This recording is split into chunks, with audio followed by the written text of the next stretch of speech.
entraste a un lugar y sentiste que algo ya sabía que ibas a llegar. No era miedo exactamente. Era otra cosa. Algo más bajo, más quieto, como una presencia esperando. Me da curiosidad saber desde dónde estás escuchando esto y, sobre todo, qué hora es allá. No porque importe, sino porque el canto, cuando aparece, siempre lo hace entre las 2 y las 3 de la mañana. Lo que estás por escuchar me pasó a mí. No lo saqué de un libro, ni lo leí en internet. Me pasó y me sigue pasando. Hace 3 meses me ofrecieron un trabajo en los Pirineos, restaurando un viejo monasterio benedictino, cerrado desde el siglo XIX. El lugar estaba en ruinas, piedra húmeda, pasillos llenos de musgo, vitrales rotos por el viento. No tenía cobertura, ni electricidad en algunas salas, pero el pago era generoso y yo necesitaba desconectar. Pensé que iba a ser un encargo tranquilo, casi monástico. Silencio, trabajo, tiempo para pensar. Pero desde la primera noche sentí que algo estaba mal. No era visible. Era más como si el edificio tuviera memoria, como si supiera que estábamos ahí. El eco dentro de la nave principal era demasiado nítido, incluso cuando no hablábamos. A veces devolvía sonidos que no habíamos hecho. A veces se adelantaba. La tercera noche lo escuché por primera vez. Un canto, lejano, armonioso, perfectamente afinado. Sonaba como un coro antiguo, de esos que llenan el aire con algo que no sabes si es sagrado o peligroso. Pensé que era mi mente jugándome una mala pasada, pero al día siguiente, en una de las capillas laterales, encontramos una puerta que no figuraba en los planos. Vieja, de madera negra, sin cerradura. Y ahí empezó todo. No era una puerta común. La madera era distinta al resto del monasterio, más oscura, sin barniz, como si hubiera absorbido siglos de humedad. Y algo más.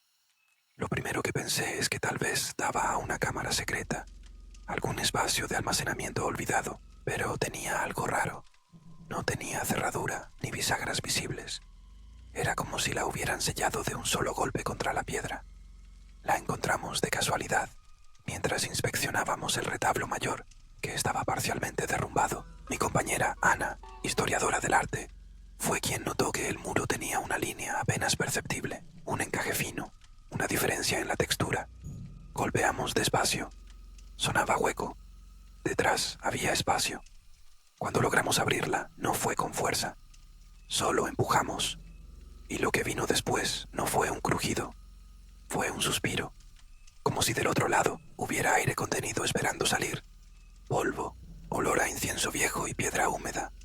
Y silencio, el tipo de silencio que parece absorber el sonido en lugar de permitirlo. Detrás de esa puerta había un pasillo corto, muy angosto, que descendía ligeramente. No había luz natural, solo una hilera de pequeñas hornacinas vacías en las paredes. Caminamos con linternas, despacio. Al final del pasillo, una sala octogonal, el techo abovedado, gótico, con una abertura en el centro que dejaba pasar un hilo de aire helado desde arriba. Pero lo que nos detuvo fue lo que rodeaba la sala.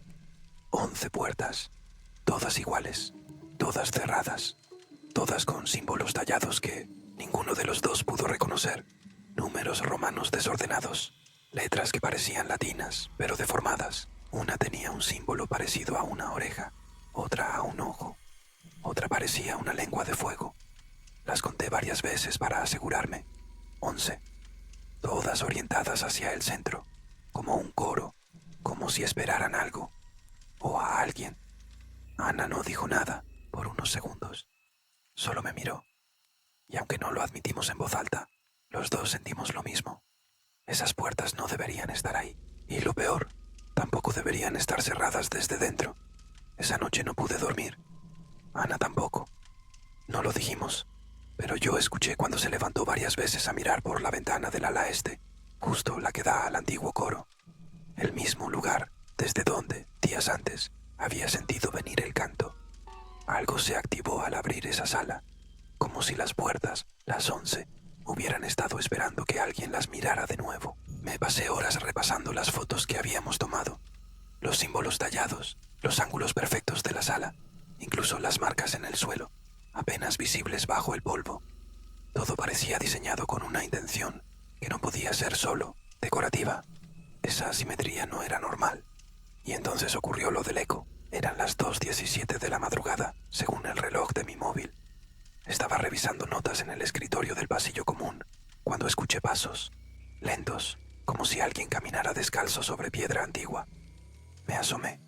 No había nadie. Volví a sentarme, y fue ahí cuando el eco me respondió.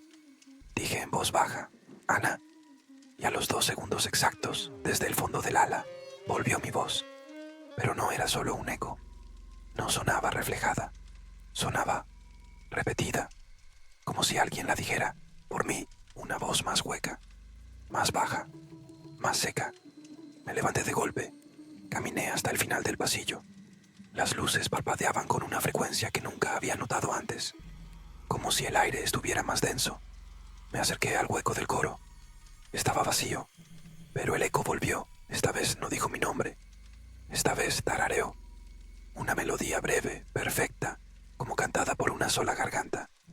Apenas duró unos segundos, suficiente para que supiera que no estaba solo. El eco no era mío. Al día siguiente decidí poner una grabadora, no para demostrar nada, ni porque creyera que iba a capturar fantasmas. Simplemente necesitaba saber si lo que había escuchado era real, algo concreto, algo con forma. Usé un grabador digital que llevaba siempre en mis salidas de campo, uno básico pero sensible. Lo dejé en la capilla menor, justo frente al acceso al coro, y lo activé a las 11 de la noche. Nadie más que Ana y yo estábamos en el monasterio. Esa noche, por cierto, no hablamos mucho. Ella se notaba más inquieta que los días anteriores. No quería entrar sola a ningún pasillo, y había empezado a dejar una vela encendida al lado de su cama. Algo le había tocado los nervios, pero no me lo decía. Yo tampoco hablé de lo que había escuchado. Por alguna razón, los dos actuábamos como si no pasara nada. Pero pasaba. A las 3 de la mañana exactas, me desperté sin motivo aparente. No por un ruido, no por un movimiento. Solo abrí los ojos de golpe. Había un silencio extraño, no el silencio normal de la noche. Era demasiado limpio, como si el sonido se hubiera ido. Me quedé en la cama, inmóvil, durante lo que parecieron minutos. Cuando por fin amaneció, fui directo a la grabadora. Cargué el archivo en la computadora portátil. Al principio, ruido ambiente, pasos, algún crujido. Todo normal. Pero a las 2:53, algo cambió. Un zumbido bajo, casi imperceptible. Luego, una respiración, lenta, humana. Y entonces, el canto, clarísimo, nítido. No era uno, eran varios. Voces infantiles, niños. Un canto coral en latín, afinado, con una precisión imposible para esa acústica, y con un tono que me heló la sangre, porque las voces no eran dulces, no eran angelicales, eran planas, frías, casi sin emoción, como si no entendieran lo que estaban cantando. Solo repetían, una y otra vez, las mismas frases, y al final, justo antes de que el audio se cortara, de golpe, se escucha algo más. Mi nombre, susurrado con una voz que no era de Ana, ni era mía, ni era de ningún niño. Intenté no pensar demasiado en la grabación. Me repetí que podía haber sido una interferencia, un ruido filtrado, algo técnico.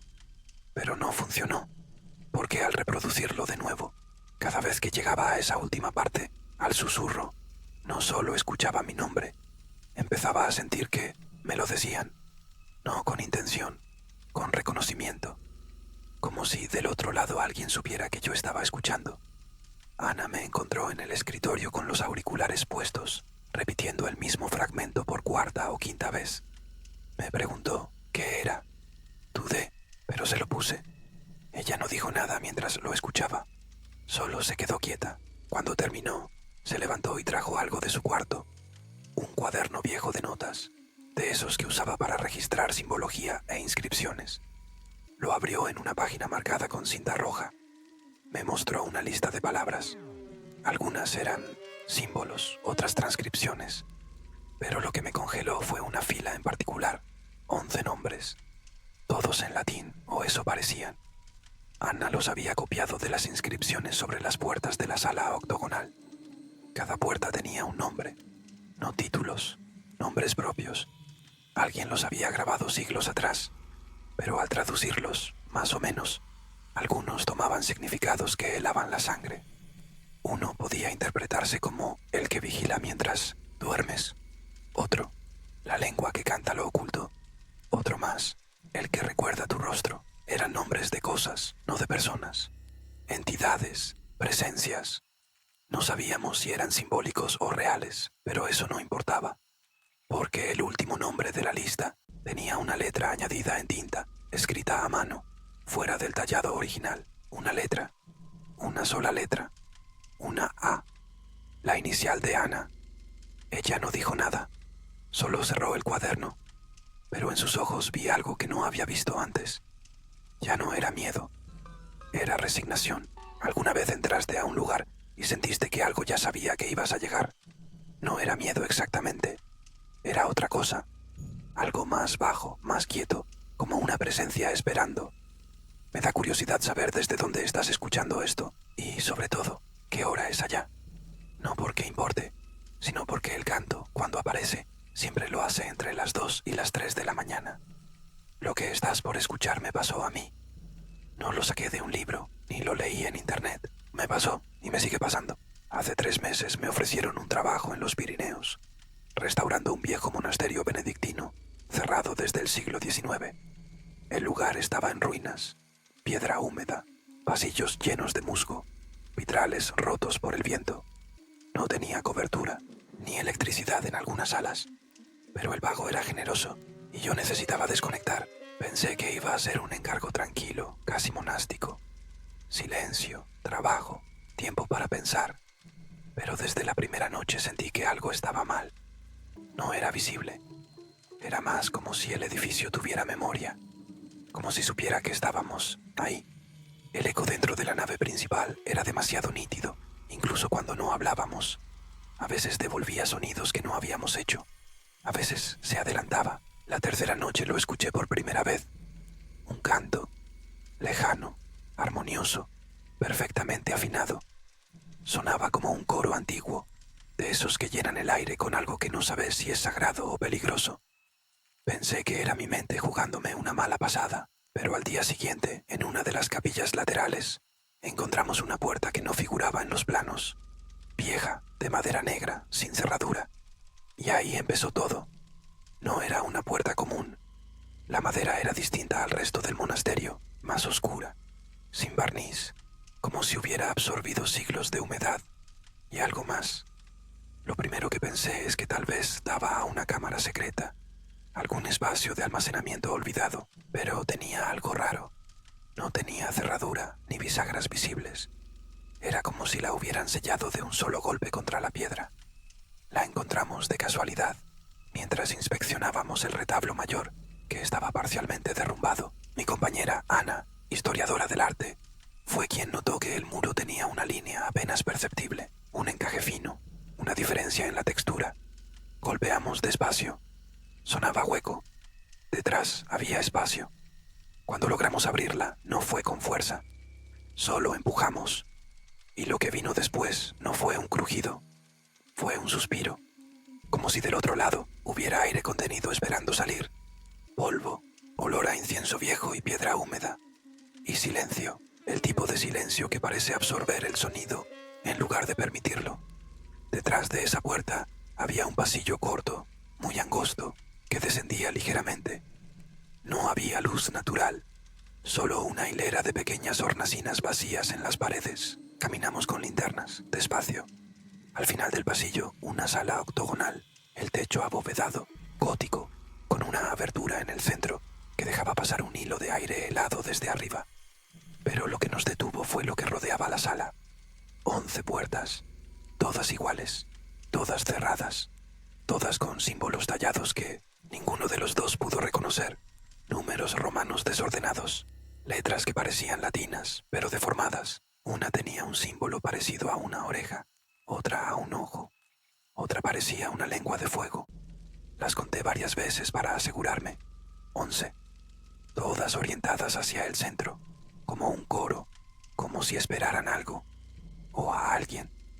Ana no dijo nada por unos segundos, solo me miró, y y aunque no lo admitimos en voz alta, los dos sentimos lo mismo. Esas puertas no deberían estar ahí. Y lo peor, tampoco deberían estar cerradas desde dentro. Esa noche no pude dormir. Ana tampoco. No lo dijimos, pero yo escuché cuando se levantó varias veces a mirar por la ventana del ala este, justo la que da al antiguo coro. El mismo lugar desde donde, días antes, había sentido venir el canto. Algo se activó al abrir esa sala, como si las puertas, las 11, hubieran estado esperando que alguien las mirara de nuevo. Me pasé horas repasando las fotos que habíamos tomado, los símbolos tallados, los ángulos perfectos de la sala, incluso las marcas en el suelo, apenas visibles bajo el polvo. Todo parecía diseñado con una intención que no podía ser solo decorativa. Esa simetría no era normal. Y entonces ocurrió lo del eco. Eran las 2:17 de la madrugada, según el reloj de mi móvil. Estaba revisando notas en el escritorio del pasillo común, cuando escuché pasos, lentos, como si alguien caminara descalzo sobre piedra antigua. Me asomé. No había nadie. Volví a sentarme, y fue ahí cuando el eco me respondió.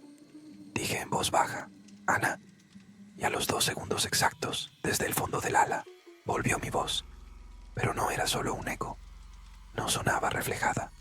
Sonaba repetida, como si alguien la dijera, por mí, una voz más hueca, más baja, más seca. Me levanté de golpe. Caminé hasta el final del pasillo. Las luces parpadeaban con una frecuencia que nunca había notado antes, como si el aire estuviera más denso. Me acerqué al hueco del coro.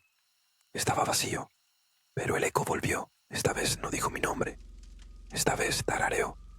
Una melodía breve, perfecta, como cantada por una sola garganta. Apenas duró unos segundos, suficiente para que supiera que no estaba solo. El eco no era mío. Al día siguiente decidí poner una grabadora, no para demostrar nada, ni porque creyera que iba a capturar fantasmas. Simplemente necesitaba saber si lo que había escuchado era real, algo concreto, algo con forma. Usé un grabador digital que llevaba siempre en mis salidas de campo, uno básico pero sensible. Lo dejé en la capilla menor, justo frente al acceso al coro, y lo activé a las 11 de la noche. Nadie más que Ana y yo estábamos en el monasterio. Esa noche, por cierto, no hablamos mucho. Ella se notaba más inquieta que los días anteriores. No quería entrar sola a ningún pasillo y había empezado a dejar una vela encendida al lado de su cama. Algo le había tocado los nervios, pero no me lo decía. Yo tampoco hablé de lo que había escuchado, por alguna razón. Los dos actuábamos como si no pasara nada, pero pasaba. A las 3 de la mañana exactas, me desperté sin motivo aparente. No por un ruido, no por un movimiento. Solo abrí los ojos de golpe. Había un silencio extraño, no el silencio normal de la noche. Era demasiado limpio, como si el sonido se hubiera ido. Me quedé en la cama, inmóvil, durante lo que parecieron minutos. Cuando por fin amaneció, fui directo a la grabadora. Cargué el archivo en la computadora portátil. Al principio, ruido ambiente, pasos, algún crujido. Todo normal. Pero a las 2:53 algo cambió. Un zumbido bajo, casi imperceptible. Luego, una respiración, lenta, humana. Y entonces, el canto, clarísimo, nítido. No era uno, eran varios. Voces infantiles, niños. Un canto coral en latín, afinado, con una precisión imposible para esa acústica, y con un tono que me heló la sangre, porque las voces no eran dulces, no eran angelicales, eran planas, frías, casi sin emoción, como si no entendieran lo que estaban cantando. Solo repetían, una y otra vez, las mismas frases, y al final, justo antes de que el audio se cortara, de golpe, se escucha algo más. Mi nombre, susurrado con una voz que no era de Ana, ni era mía, ni era de ningún niño. Intenté no pensar demasiado en la grabación. Me repetí que podía haber sido una interferencia, un ruido filtrado, algo técnico. Pero no funcionó, porque al reproducirlo de nuevo, cada vez que llegaba a esa última parte, al susurro, no solo escuchaba mi nombre, empezaba a sentir que me lo decían, no con intención, con reconocimiento, como si del otro lado alguien supiera que yo estaba escuchando. Ana me encontró en el escritorio con los auriculares puestos, repitiendo el mismo fragmento por cuarta o quinta vez. Me preguntó qué era. Dudé, pero se lo puse. Ella no dijo nada mientras lo escuchaba. Solo se quedó quieta. Cuando terminó, se levantó y trajo algo de su cuarto. Un cuaderno viejo de notas, de esos que usaba para registrar simbología e inscripciones. Lo abrió en una página marcada con cinta roja. Me mostró una lista de palabras. Algunas eran símbolos, otras transcripciones. Pero lo que me congeló fue una fila en particular, 11 nombres, todos en latín, o eso parecían. Ana los había copiado de las inscripciones sobre las puertas de la sala octogonal.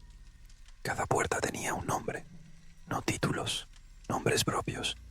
Alguien los había grabado siglos atrás, pero al traducirlos, más o menos, algunos tomaban significados que helaban la sangre. Uno podía interpretarse como el que vigila mientras duermes. Otro, la lengua que canta lo oculto. Otro más, el que recuerda tu rostro. Eran nombres de cosas, no de personas. Entidades, presencias.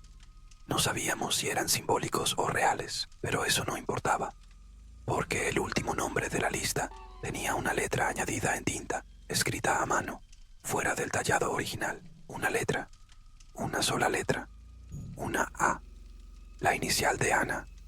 Ella no dijo nada, solo cerró el cuaderno, pero en sus ojos vi algo que no había visto antes.